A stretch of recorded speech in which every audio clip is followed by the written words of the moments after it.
Today is going to be a very special program. It's going to be different. It's going to be a tribute to our friend and our World War II hero, although he did not consider himself a hero, Brigadier General Bud Anderson.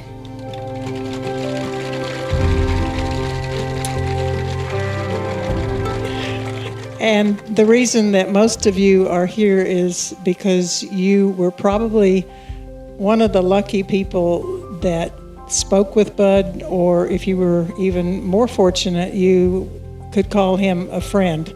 He was a friend to so many people, and he always had time for the kids and for us older people who loved Bud and were able to spend time with him. So I'm back to the script here. None of that was planned.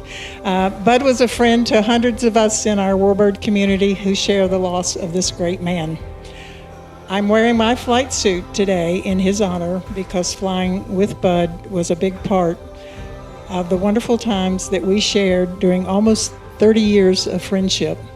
Now, Bud passed away at 102, so that tells you how old he was when we met, and I don't know how I could have known Bud for 30 years when I'm only 39, but there you go.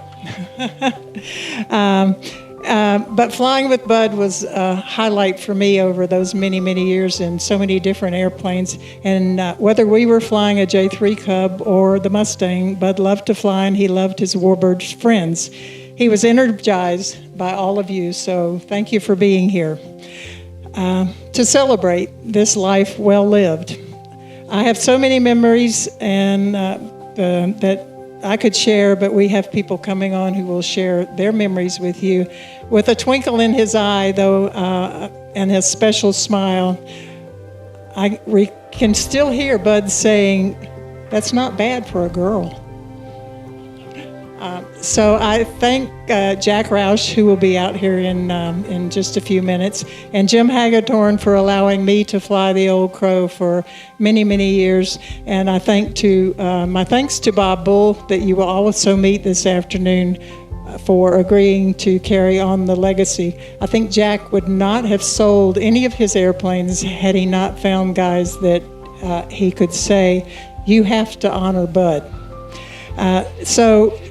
To move forward, today we will also recognize others who passed since we last met here in Oshkosh in 2023, who were friends and participants in Warbirds Review.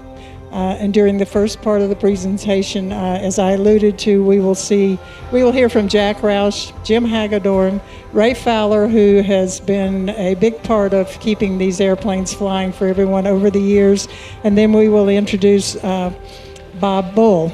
And we'll end with a very fitting tribute, a military tribute ceremony to Bud, where we will have the folding of the flag ceremony. The flag was flown over the Eagle and the Veterans Tribute that you see here. That flag folding will end with a presentation to me of the flag that I will then take to the family in California next week for Bud's memorial that will be held there. At this point, I would like for you to direct your attention to the Jumbotron for the introductory video that the very talented Air-to-Air TV, Scott Guyat, and the entire crew have put together for you to enjoy.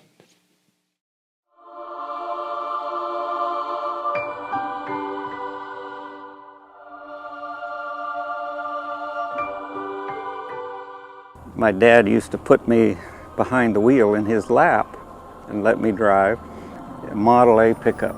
I got to the top and there was a car parked in the normal way to get in. And it overloaded my mind. and my dad grabbed the wheel and everything, and before we knew it, we were down to the thing and we ran into the garage.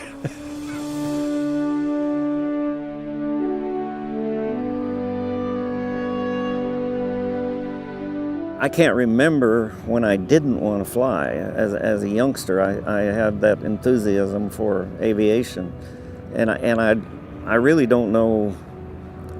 I was just fascinated by it.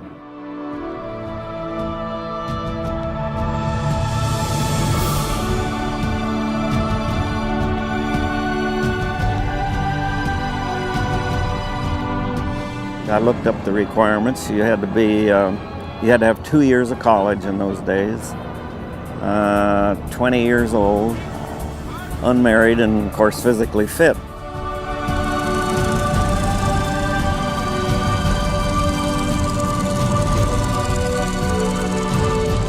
Went to primary, basic, and advanced schools, and then from Bakersfield I went to Phoenix, Arizona, to Luke Field, and as part of that training, you did actually shoot some 50 caliber mounted on the T6, the famous T6. Probably trained more people than anybody in the whole world. Well, when I had the car the whole time we were in training. I had no idea that he had a 39 Ford convertible, tan, and all this. Of course, that's what I had. I had it from 1941 through 45. And then he sent Ed in there, and he had some tools scattered all over, you know, big tools, hammers and big pipe wrench, you know, and stuff. And Ed says, "Hey, Jack's having a little trouble with a carburetor out there, and he needs your help." And Jack's eyes got a little big, you know, and, "Hey, I can't get this screw out. Do you think it'd be all right to use a chisel?" And he says, "Now, wait a minute, let's..." And then he knew he'd been had when he could see.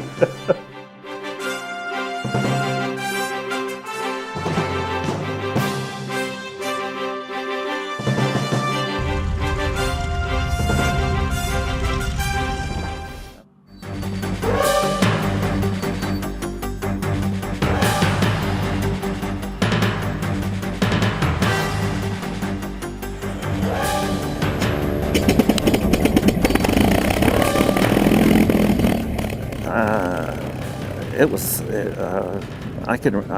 well, you know, you were scared. You're scared of the unknown. You didn't know what was going to happen. You know, how am I going to react? Am I going to fight or am I going to run? You know, it's kill or be killed. It's not, you know, this is real. So I'm flying formation with him. We're doing the escorting. And somebody on the radio just says, "Mustang, Mustang, there's one on your tail." And I said, "Holy smokes," you know, and he zigzagged around a little bit. And I'm saying, "Boy, I'm right there with him though." So we keep on going, and he said, "Mustang, Mustang, he's still on your tail," you know. And I said, "Holy smokes," you know. And so I zipped out a little bit, and the guy hollers again, and so my flight lead then, he just whipped, he thought they were talking about him. And so he took some drastic evasive maneuvers, and I'm staying right with him, you know. Then pretty soon he lost me. And I pull up, and there's no airplanes in the sky. You know, a little while ago there was all kinds of airplanes, and here I am over Germany all by myself, the thing you're not supposed to do. Well, fortunately, about, you know, it seemed like forever, but then I saw an airplane, I went up and joined on him, and he was my flight lead. We never found out who the guy was that hollered, you know, and of course I was green. I should have slipped out and looked around and said, "Hey, lead, you're okay, you know, there's nobody behind us," but I had no idea what was going on. I was just hanging on. And that's my first combat experience at all.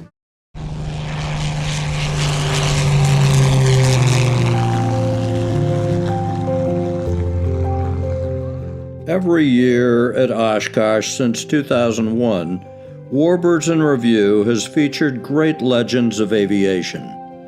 Today, we celebrate the life of one such legend, World War II Triple Ace Brigadier General Clarence E. Bud Anderson.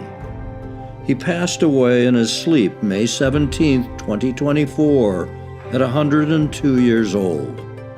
As a close member of our Warbird family, Bud Anderson and his stories will be remembered. The next time he come around and I'm coming at him at this high angle off, this might help a little bit here. What was happening, that I'm just following him down. I need two hands to do all this dogfighting here, I was wanting to get in there and help you with it. You need three hands, actually, right now. Fighter pilots, if I had to sit on my hands, I wouldn't be able to tell you this story. I need a prop here.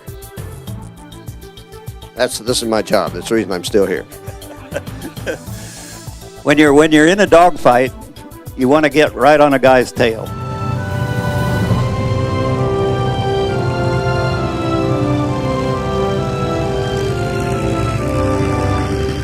I tell my non-drinking friends or my Baptist friends that it's named after the most intelligent bird that flies in the sky, the crow. And that generally is recognized. The crow is a very cagey bird. But my drinking buddies all know it's named after that good old Kentucky straight bourbon whiskey. Of course, the star is that old guy right there who is, truly a legend. And like, no joke, a fighter pilot legend. Jack Roush, who has added so much to this ability. When I bought my airplane from him, he interviewed me like I was a scrub. And part of it is making sure that if you're going to buy this, you know what it is, that it's a piece of history of the United States, it's important, and that you respect it and share it. And that's part of why we're here.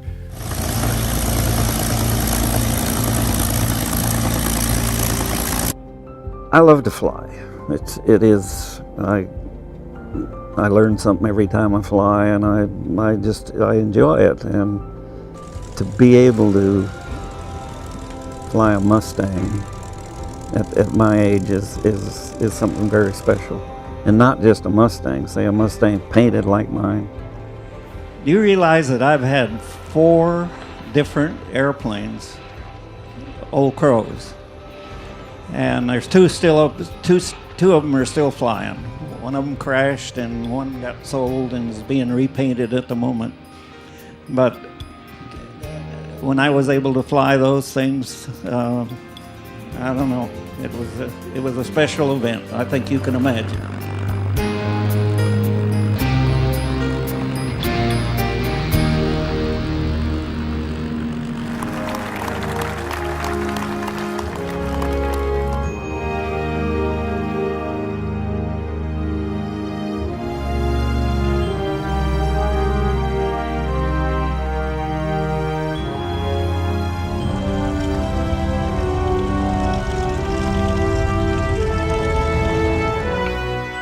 Had the honor to help MC a number of presentations that Colonel Anderson has made to the public, both at Oshkosh and some other places around the country.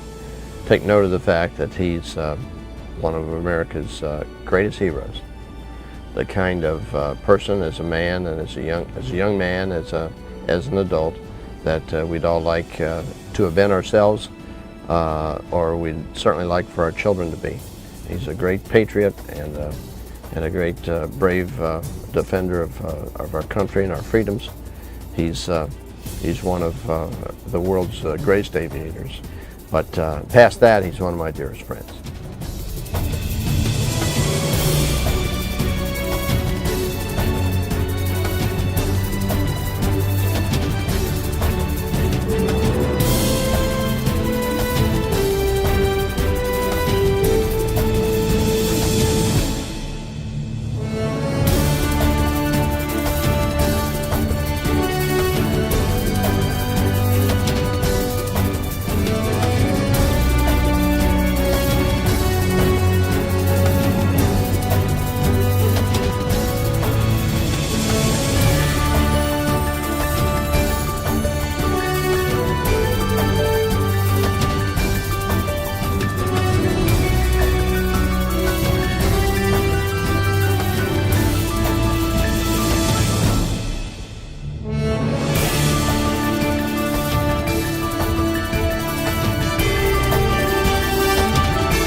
We're going to lead off with Jack here in a few minutes, but I'll get these other gentlemen out here first. Jack, if you want to take a seat, we'll let the others fend for themselves.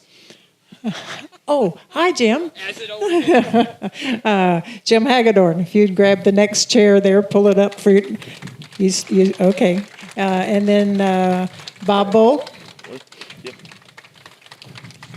And last but certainly not least, Ray Fowler.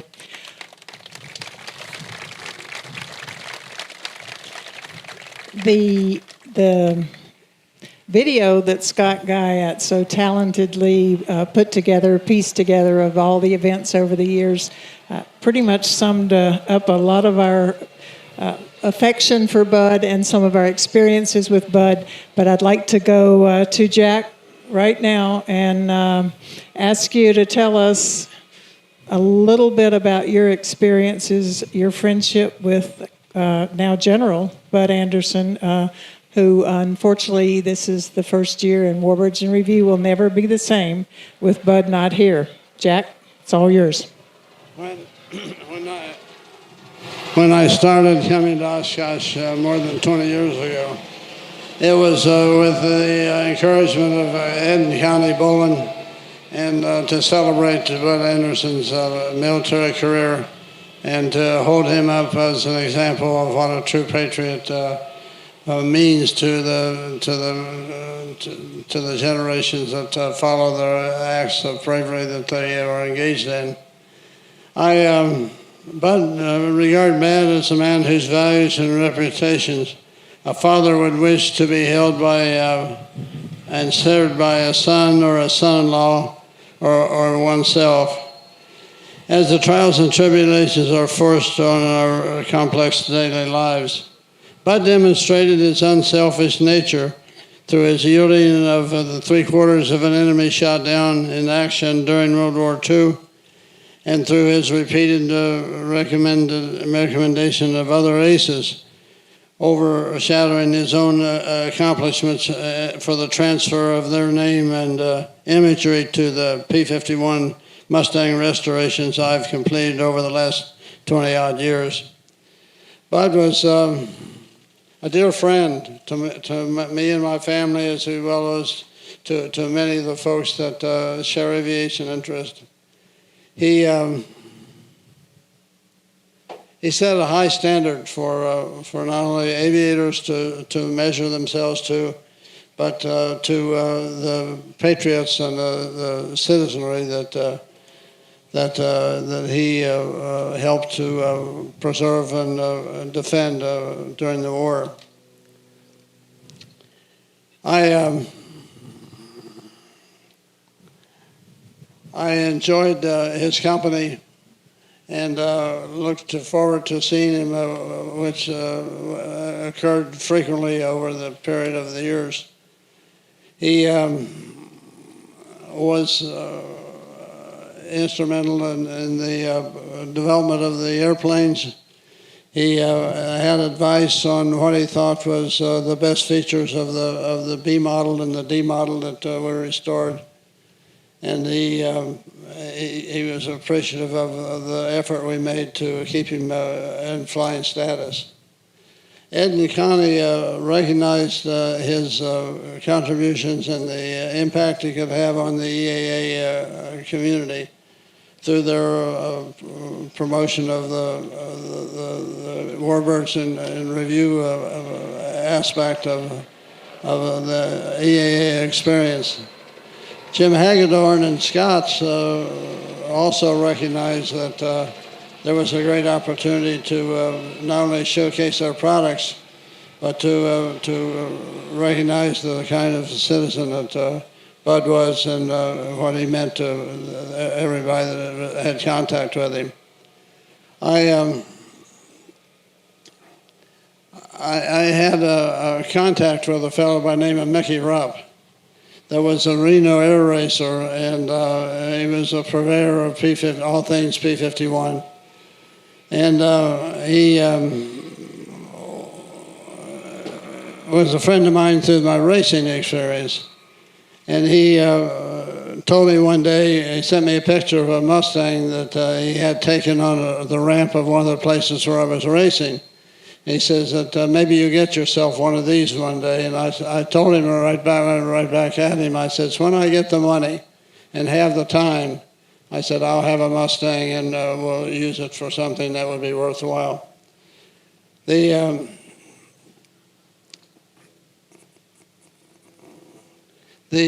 experience I had with Bud was unlike I have with any other person I wasn't related to.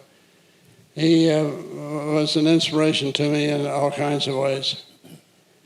We went to the first reunion of the 357th Fighter Group in South Carolina, Myrtle Beach, South Carolina. And he insisted I sent the Mustang down for him to have at the reunion. And he was anxious for me to get there. I arrived in my 421 Cessna and was anxious to have a ride with him in the Mustang. He helped me get in the back seat of the Mustang, same airplane, the D model that Jim Hagedorn has and has recently transferred ownership to Ray Fowler and his foundation. But anyway, he had this airplane there, and he got me in the back seat and took off, and it had a overheat. The radiator had a problem, and it popped off. And he came back and landed it after just one circle of the airport. And he says, maybe it needs to have fluid put in it. So we put fluid in it and got it all the way full again. And he took off a second time, and he got in the way of an airliner that was trying to land at Myrtle Beach. And so we had to interrupt our trip until I fixed my radiator. But Bud was always willing for me to try something that could be better than what we had, realizing it's hard to improve on 1940s technology.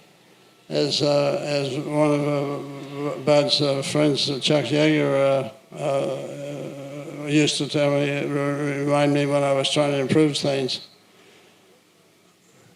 We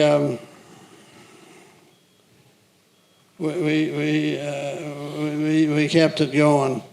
I used some lithium as a heat transfer agent in the exhaust valves, and lithium would vaporize and go to the top of the stem, and then it would not fall back down, as I guess the engineers of Rolls-Royce and Packard found out back in the day. So I sent Bud out with these valves that were not going to work as well as the original valves had. And he broke the head off a valve, and it came back running on 11 cylinders. And I thought, wouldn't that have been a disaster if I'd have killed a great war ace with some of my effort to improve things more than they should be. That was an example of what I tried to do for Bud that didn't work out right. But I knew this day would come when we started with 20-odd years ago and coming to Oshkosh. I knew the day would come when Bud wouldn't be here, and it would be a sad day. The P-51 Mustang was the center of his World War II effort. And as I was able to retrace the steps that had been made to make the engine the airplane available with the Merlin engine, it came clear to me what a tremendous effort the war industry has made to make things better for all the allies who are competing against the Axis. The Bud will be forever in my memory, and I look forward to sharing his stories of the things he did, which I was a part of many of his explanations of the war experience he had. It'll be not without a tear that I remember him as time goes on. Jim, do you have something to say? Thank you, Jack. Now, Jim, thank you. Thank you, everyone. Hey, y'all. Whoa. I was just thinking, any military fighter pilots out there, so a few of us. So it'll be most meaningful what I'm saying about Bud to military aviators. It was a little bit of an accident that I ended up having a relationship with Bud, because Jack put me in the back of a Mustang, and I had known him maybe 10 minutes, and we were at VNE, I don't know, I think down low, it's close to 500 miles an hour, below the trees. I didn't know the guy. We landed, and I said, I have to buy one of these. But the old Crow airplane was my connection with Bud. And I think actually it was a better airplane. The airplane flies really, really beautifully. So I come to my first Oshkosh after I got checked out in the Crow. And Bud is there, Connie's late husband, Ed, is there. And if you watch the video, you know, fighter pilot hands telling stories. And we at Scott's hosted the Gathering of Mustangs in Columbus, Ohio. And so we had a big chalet and all that stuff. And Bud spent a lot of time with us. And he was talking to our associates. And he was having a hard time managing both the hands and the mic. But he got to tell the story about his most challenging kill. And he kept the mic, and I got to be his hands. And that, a big honor, you know, for a young fighter pilot to be Bud Anderson's hands as he's telling about the most challenging dogfight. So that's really, now, you know, they had that, all those airplanes out there. I don't know how many people were at that Oshkosh a couple years ago. We had like every Mustang was out there. And so, you know, it was awesome for Bud, and probably was awesome for you guys. It was not so awesome for, at least for me, because I was in the Crow, one of the lead airplanes up there, and it was a hot day, and the wind wasn't really perfect coming down the inlet. And for those of people who were Mustang drivers, they can start to get real hot and try to overheat.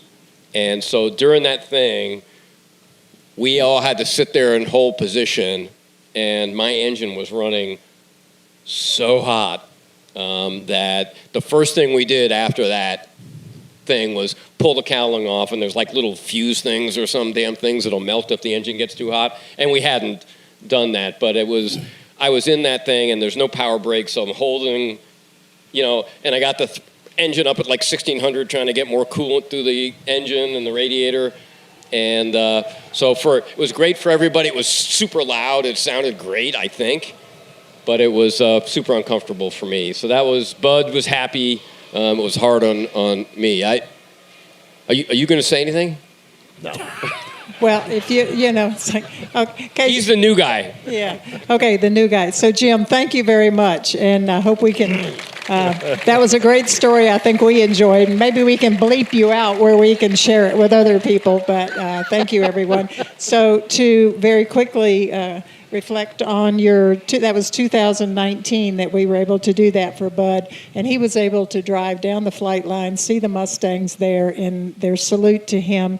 We are going to do that again on Friday of this week. At the end of the Warbirds show, the show will close with a missing man tribute, but prior to that, we're going to have a lineup of P-51s and invite the other fighters and the T-6s to line up on the taxiway and have a salute to Bud. However, this time we'll do a run-up and shut them down. We're not going to make you sit there and let them get hot. So that's the plan this year. We have a flag salute from the aircraft. I think it'll be really special. So hang around for the Warbird show on Friday. Thank you, Jim, for that lead-in, so I remember to say that. So now let me skip over Bob, because he's the new guy, you know. So Ray, okay. So a hand for Jim again, and your impromptu words. And for the sponsorship and making this possible for the level that we were able to do that.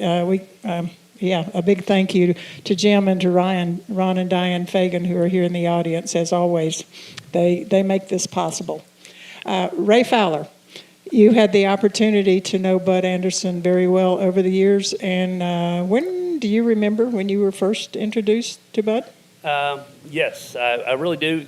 So very incredible to be here and obviously be tied in with Connie and Jack. Back, I guess it's been well over a decade before. Actually, I guess it's 15 years or so. Connie was flying one of Jack's airplanes, and or actually I was flying one of Jack's airplanes, and Connie was flying Jim's airplane and decided to swap with me, actually. So that's the only reason I started flying Jim's airplane, the Old Crow. So she just said, here, Jim won't care. Well, apparently he did care because he found out I flew the airplane back. And but anyway, since I didn't wreck it, he continued to have me do it. But again, just being a part of the Old Crow, and you know, they ask, where do you find the stories that are the most impactful for us? And it's very difficult to come up with, but I will say, just like in the video where they had the statue unveil for Bud at his home airport in Auburn, California, and so this will kind of actually cover everybody that's up here, and I'm sure it's very, you know, something that's impactful to me. Just to get to go fly any Mustang is special. To get to fly an airplane like the Old Crow and with the history and be friends with Bud Anderson is something that, you know, none of us could ever replace. And I'm sure, like most people here, has probably met Bud if you've been here over the years and had his signature, and I'll talk about that kind of at the end. But having the privilege to fly with Jack Roush's airplane, the B model, and Jim's D model, you know, when the phone rings and it has Jack's number or Jim's number, you know it's probably something that's a good deal and it's probably fun. So I don't even remember the year it was when they did the statue unveil, but Jack I talked to Jack about it, and Jim, I think, called and said, you know what, I want the Old Crow to go all the way out for that. So he picked his, I think, two best Mustang pilots and his only Mustang pilots, Connie Bolin and myself. We switched legs, if you remember that, going out. So his two best and his two worst, actually. I'm not quite sure who was who and who. But so Jim pulls out his credit card and says, I want the airplane there for that event. And at the time, it's sitting in Stuart, Florida. So I can tell you, Stuart, Florida to Auburn, California is a long ride in a Mustang. And again, me and Connie switched out legs and scared ourselves on that trip all the way out and all the way back, to include probably the worst weather I've ever flown a Mustang in, if you remember, icing up in the airplane and all that. And so, of course, I didn't tell Jim about that at the time. But yeah, so we went out there really effectively what was for a day. And you know, every time every time Bud came out and looked at that airplane, you know, you could tell how much it meant to him that people like Jim would do this and Jack would do this. So now fast forward to this, you know, several times over, you know, I get a call from Jack and he wants it to go out. There's two aces that are going to be out in Lewiston, Idaho. And so same thing, you know, we've flown East Coast, West Coast for really just one-day events with the airplane. At the time is Gary Peters, is he here somewhere? So anyway, they actually wrap a King Air. Are you over here somewhere, Gary? So anyway, there he is. So he has a Mustang out there, but he wraps a King Air for Bud and picks him up in the Old Crow King Air, but doesn't tell him the Old Crow is going to be there flying on his wing, and we intercept him coming into Lewiston, Idaho, with both Old Crows, which is amazing. Same for his 100th birthday. So Paul Draper that flew Bob's now B model. He flew the B model out all the way out from Detroit, and I took the D model and went for his 100th birthday all the way out just for the 100th birthday event and back. And then it kind of, I'll leave with this. I ended up going to his last event. So I get the phone call, this is going to be his last public event. And so we're going to go out and support him for this last public event. And same thing, cross country. P-51, by the way, is a great airplane for cross country. It's really, it's a wonderful airplane to fly, particularly if you have an autopilot. But every time, by the way, I go through Granite Falls, and Ron and Diane are so nice to support the airplanes through when we come, and also has a beautiful tribute to Bud and a briefing building and a statue to Bud there at their museum. But so I go out to this, and again, it's the last event for Bud, and it's a very emotional thing for all of us. And he comes out and sees the airplane, and then we fly back. And I'm like, wow, it's just, I can't believe it's coming to an end. And I think at the time he's 100 and maybe 101. And we did fly him here at Oshkosh, by the way, at 100 years old in the two-seat Mustang. So I'm like, it's sad that I made his last event, but it had to come to an end. And of course, next week, I see him at Reno at his next last event. So he kept going and going. And I have no idea how many more events that Bud attended, but he loved it. I mean, it's who he was. And just, seeing who he was when he was around the people and telling the stories was amazing. And if you got a signature from Bud, even when he was in 100, and at a certain point he had to stop doing a signature because he would write out, and he was very slow with his signature, and it was very deliberate. And watching him do a signature was amazing to me. But I will say, just like all the calls, and I'll end with this, with the calls that I got from Jack Roush and Jim Hagedorn to go take airplanes, here we are about 6 months ago, and this is not just for Bud, but this is for all veterans. So, you get a small glimpse of what these guys have done for veterans, but this is, across the board for a lot of other veterans. We were flying another 100-year-old veteran in Atlanta, an airplane, a TF Mustang, and it ended up, it canceled. So now I'm the person that calls the new owner, and certainly didn't know Bob very well, and I said, is there any chance of you coming to fly up for this? Without hesitation, he jumped in his airplane, flew up to Atlanta. So it's kind of great. Now I'm calling him to come support events. He came up and flew another 100-year-old in Atlanta, and we had to put up a four-ship, and it was just a huge deal. So I know we're going to talk about a little bit of the passing of the torch to Bob for the new airplane, but I can tell both you guys he's going to continue that legacy. And it was amazing that you came up. It was another amazing day to go do that, and without hesitation, just like these guys have done, he sent his airplane to support this. And again, we hope to keep this legacy going for forever.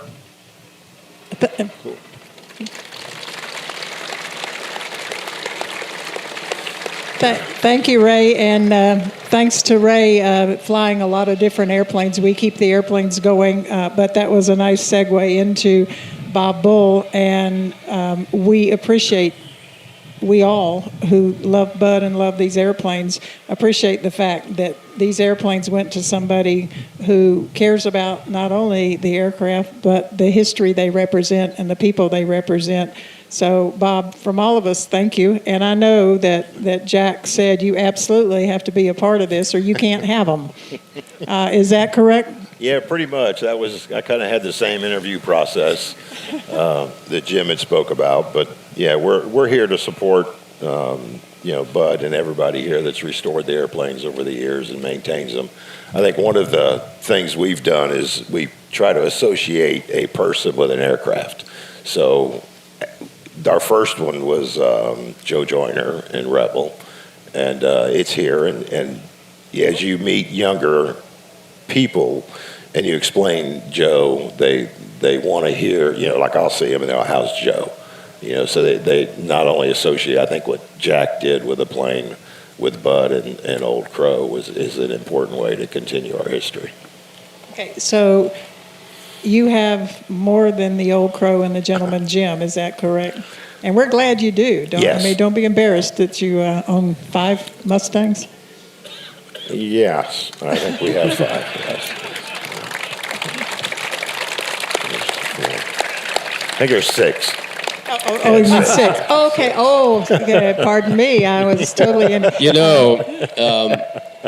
There's a point where it almost becomes hoarding, right? Where it's But look, my wife might be watching this, so you really shouldn't say that. and I hesitated to say how many, but let me tell you, you are the keeper of the treasure. I believe Jack Roush said that. So, yes, we are. And we're running a little short on time. Bob, thank you. Will you come back next year and be our main speaker for the Old Crow and the Gentleman Jim? As long as these guys come back, I'm here. That Okay. was the commitment we All made right. to Jack.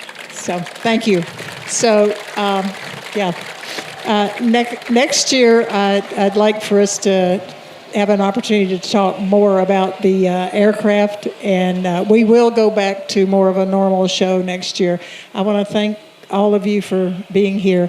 The last part of this program is, I think, going to be very moving, very special. I'm going to step out of the presentation by saying thanks to all of you. And for military honors, as I said at the beginning, we are going to have a flag folding and a presentation of the flag. And to conduct the military honors, I'm going to ask Brigadier General retired Ed McElhenney to step forward.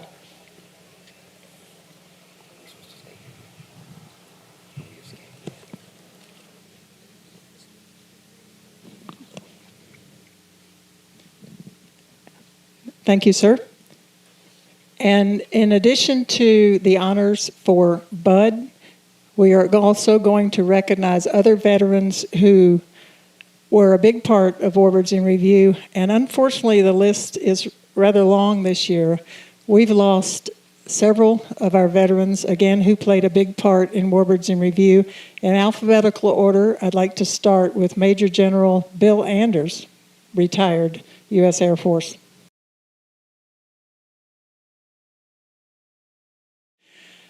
Frank Borman, one of my favorite presentations here at Warbirds in Review. Frank Borman, who is a colonel, USAF, he and Lovell did a wonderful presentation at Warbirds in Review for us one year. From there we go to Danny Bolin, my late husband Ed's brother. Danny was one of our original moderators in Warbirds in Review. He flew the B-17 for many, many years with EAA. It was a highlight of his flying career to be able to fly that. To Danny Bolin, who was U.S. Air Force and Memphis Air National Guard. Major General retired Joe Engel. Not hard to find a more pleasant person than Joe Engel. Much of the character the same as you would find in Bud Anderson. So Joe Engel. Chuck Marshall served in the U.S. Air Force as a missile man. He was our Warbird treasurer. Although he didn't participate in Warbirds in Review, he certainly watched the money and helped me along the way to keep this going. Nick Nebel. Nick served as an Army medic and was an integral part of the Warbirds in Review production. You always saw, I love that picture of Nick. Is that just a classic veteran picture? He was such a wonderful man. We really miss Nick. And last but not least in my list, and I know I'm missing a lot of people who should be recognized, Dick Rutan, Lieutenant Colonel, retired USAF, Vietnam. Been here several times. I think the last time Dick was here, he says to me, I'm Dick Rutan, I flew around the world. I said, Dick, I don't care. We're going to talk about Vietnam. So to all of those veterans, could we recognize them in the appropriate manner? Thank you, Connie.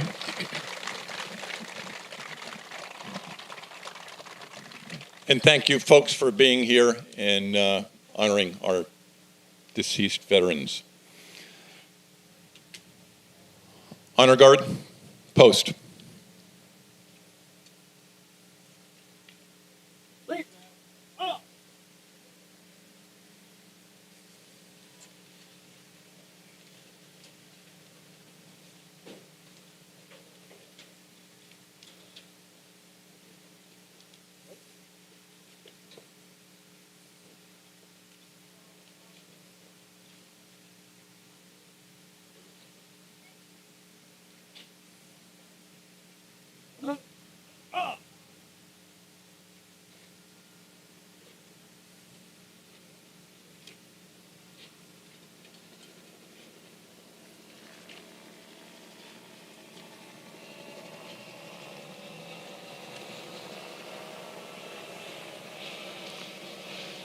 The portion of the flag denoting honor is the canton of blue, containing the stars representing states or veterans served in uniform.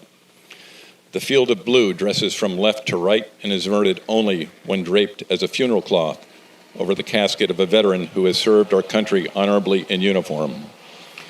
In the United States Armed Forces, at the ceremony of retreat, the flag is lowered, folded in a triangle, and kept under watch throughout the night as a tribute to our nation's honored dead. The next morning, it is brought out, and at the ceremony of reveille, flown high as a symbol of belief in the resurrection of the body. The flag folding ceremony represents the same religious principles on which the United States was originally founded.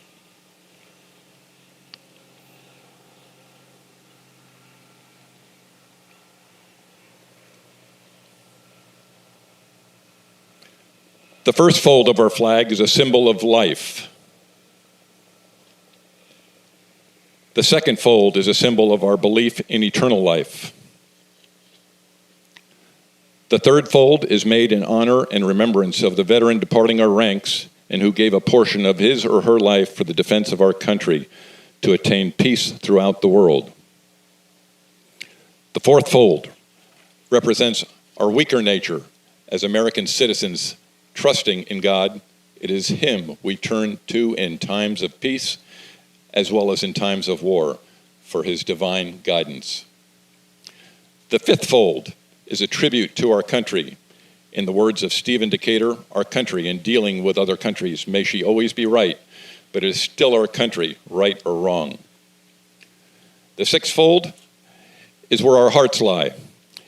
It is with our heart that we pledge allegiance to the flag of the United States of America and to the republic for which it stands, one nation, under God, indivisible, with liberty and justice for all. The seventh fold is a tribute to our armed forces. For it is through our armed forces that we protect our country and our flag against all enemies, whether they be found within or without the boundaries of our republic. The eighth fold is a tribute to the one who entered into the valley of the shadow of death, that we might see the light of day and to honor our mother, for whom it flies on Mother's Day. The ninth fold is a tribute to womanhood. It has been through their faith, love, loyalty, and devotion that has molded the character of the men and women who have made this country great. The 10th fold is a tribute to Father, who has also given his sons and daughters for the defense of our country since he or she was first born. The 11th fold represents the lower portion of the seal of King David and King Solomon and glorifies the God of Abraham, Isaac, and Jacob. The 12th fold represents an emblem of eternity and glorifies God the Father, the Son, and Holy Ghost. The 13th and last fold, when the flag is completely folded, the stars are uppermost, reminding us of our national motto, "In God we trust."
I humbly accept this flag on behalf of Bud Anderson's family.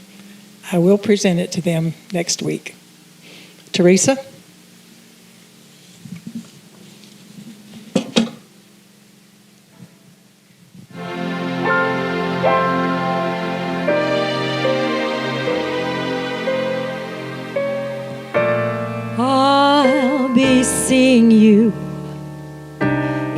all the old familiar places that this heart of mine embraces all day through. In that small cafe, the park across the way, the children's carousel, the chestnut tree, the wishing well.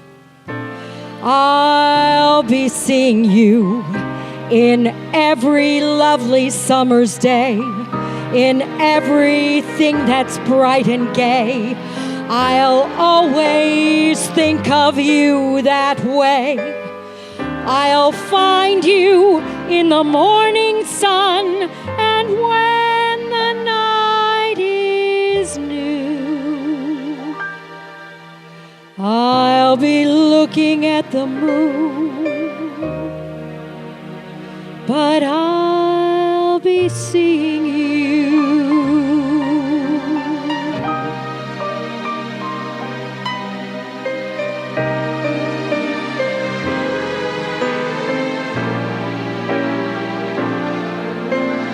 In that small cafe, the park across the way, the children's carousel, the chestnut tree, the wishing well. I'll be seeing you in every lovely summer's day, in everything that's bright and gay. I'll always think of you that way. I'll find you in the morning sun, and when the night is new,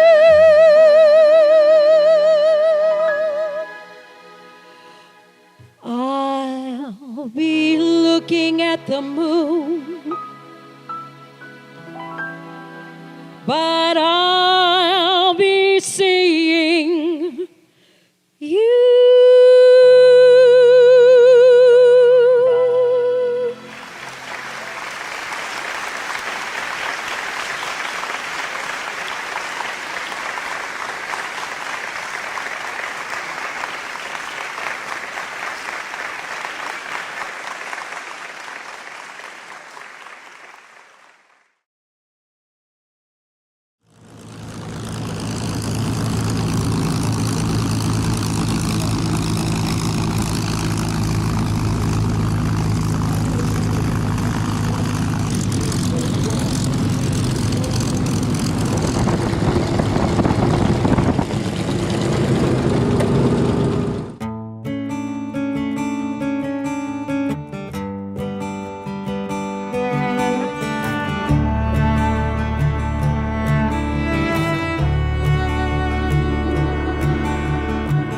Fly on, old friend, to whatever waits for you.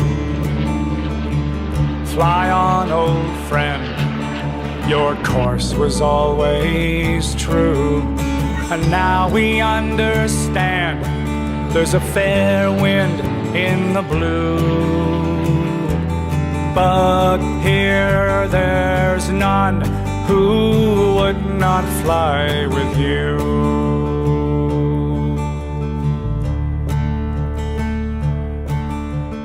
Oh, I have slipped the surly bonds of earth and danced the skies on laughter's silvered wings. Sunward I've climbed and joined the tumbling mirth of sun clouds, done 100 things that you have never dreamed of. Wheeled and soared and swung high in the sunlit silence. I've chased the wind alone. I've chased the wind alone.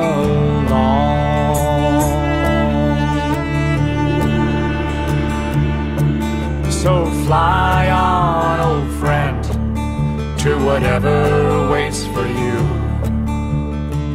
Fly on, old friend, your course was always true. And now we understand there's a fair wind in the blue. But here there's none who would not fly with you.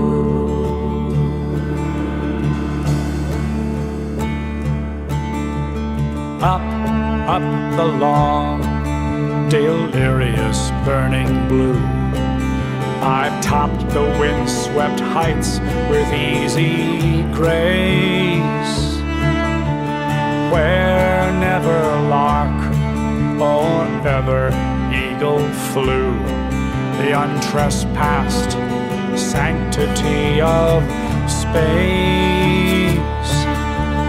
And with silent mind, lifting high, I've trod, put out my hand and touched, perhaps, the face of God. Touched the face of God.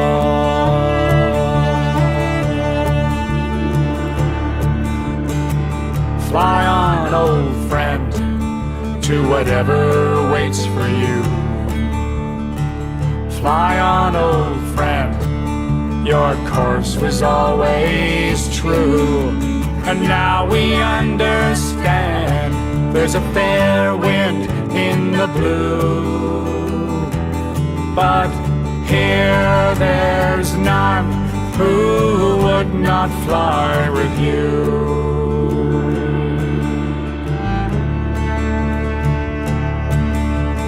Here there's none who would not fly with you. And when we fly, we'll always fly with you.